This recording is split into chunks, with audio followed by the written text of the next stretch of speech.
Dalam nama Bapa, Putra, dan Roh Kudus. Amin.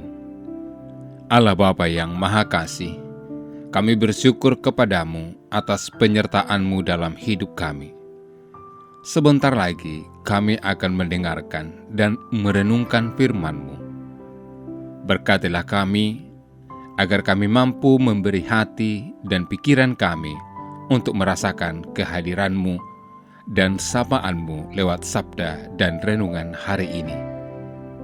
Dan semoga semuanya itu menjadi petunjuk bagi kehidupan kami dan menerangi kegelapan hati kami. Demi Kristus Tuhan kami. Amin.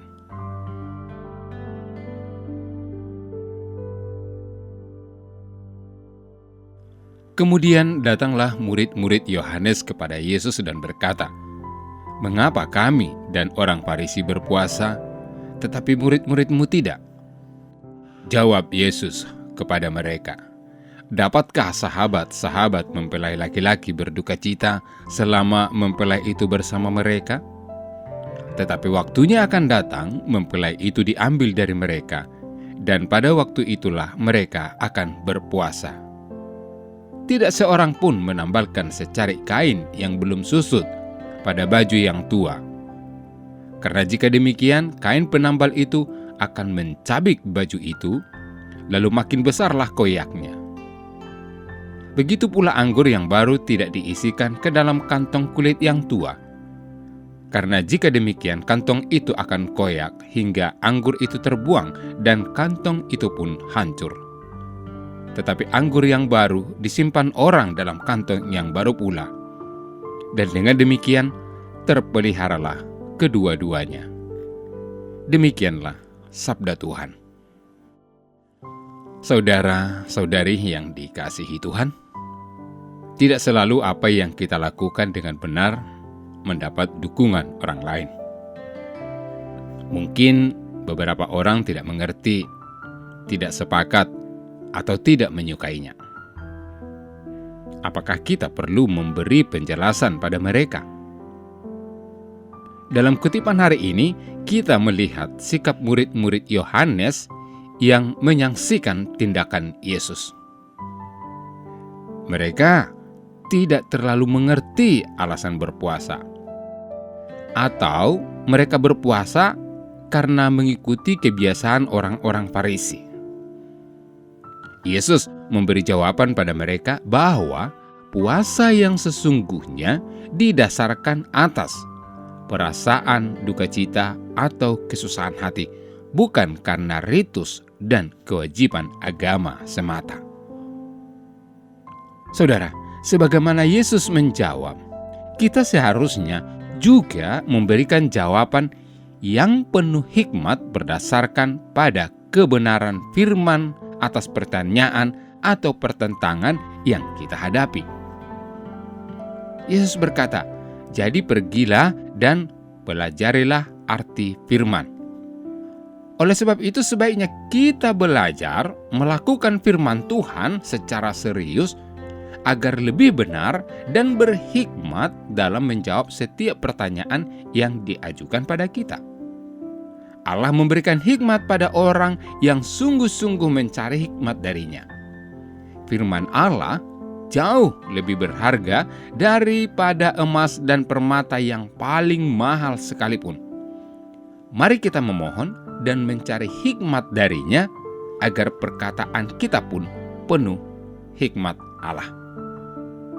Saudara-saudari yang dikasihi Tuhan, melihat bahwa murid Yesus tidak melakukan puasa, maka orang-orang Farisi menegur murid Yesus dengan berkata, "Kami dan orang Farisi sudah berpuasa, tetapi mengapa murid-Mu tidak?"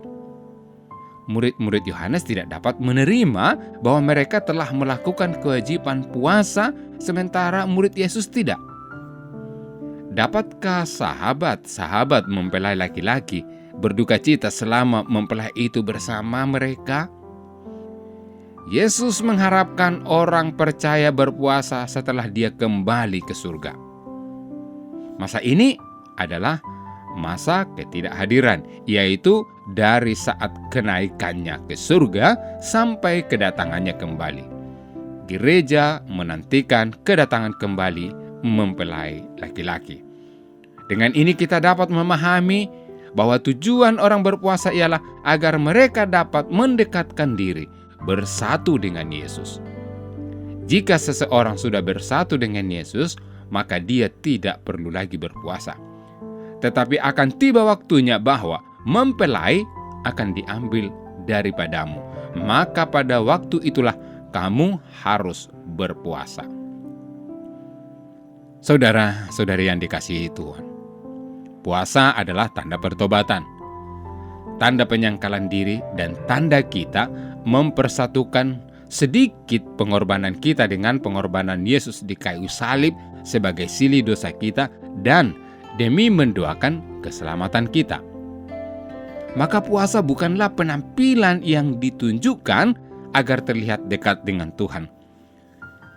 Namun puasa adalah pertobatan batin dan penyangkalan diri, tidak terpaku pada apa yang dimakan dan kapan boleh makan. Dalam firman-Nya hari ini, Yesus ingin puasa yang kita lakukan hendaknya dijalankan dengan tulus, bukan karena paksaan. Dan jika kita melihat orang lain tidak berpuasa, hendaknya kita mengajak mereka. Maka apapun yang kita lakukan, hendaknya kita sadari untuk menjadikan hidup kita lebih suci, dekat dengan Yesus, dan kelak beroleh hidup bahagia bersamanya. Saudara-saudari yang dikasihi Tuhan, hari ini gereja merayakan pesta Santo Maria Goretti, seorang martir yang memperjuangkan kesucian dan keperawanan dirinya dengan berani, walaupun harus menghadapi kematian yang mengerikan. Mari kita belajar pada Maria Goretti yang memberikan pengampunan pada Alessandro, pria yang melakukan kejahatan padanya. Santa yang memperjuangkan kesucian hingga akhir hayatnya untuk bersatu dengan Yesus Tuhan. Tuhan memberkati. Tuhan Yesus, jamalah dan baharuilah diri kami. Bentuklah diri kami agar bisa menjadi kantong baru bagi limpahan dan kekuatan anggur kasih-Mu yang tanpa batas. Kami hantar doa ini dalam nama-Mu yang kudus, Tuhan dan Penyelamat kami. Amin. Allah Tritunggal Maha Kudus, Bapa, Putra, dan Roh Kudus. Engkaulah Allah Esa yang Maha Kuasa dan Maha Rahim. Kami puji dan muliakan Dikau. Di tahun komunitas basis ini, dengan sepenuh hati kami mengagungkan Dikau karena Engkaulah sumber, dasar, dan model sempurna kesatuan kami dengan Dikau, sesama, dan alam ciptaan. Kami mohon, anugerahilah kami Roh Kudus-Mu, agar kami mampu membangun persaudaraan dan persekutuan sejati di dalam keluarga, komunitas-komunitas, dan seluruh gereja. Dengannya, kami menjadi tanda kesatuan dan kehadiran-Mu di dunia ini. Bunda Maria, Bunda yang berbelas kasih, doakanlah kami anak-anak-Mu, agar hidup rukun dan bersatu seperti keluarga kudus di Nazaret. Dengan pengantaran Kristus, Tuhan kami. Amin. Dalam nama Bapa dan Putra dan Roh Kudus. Amin.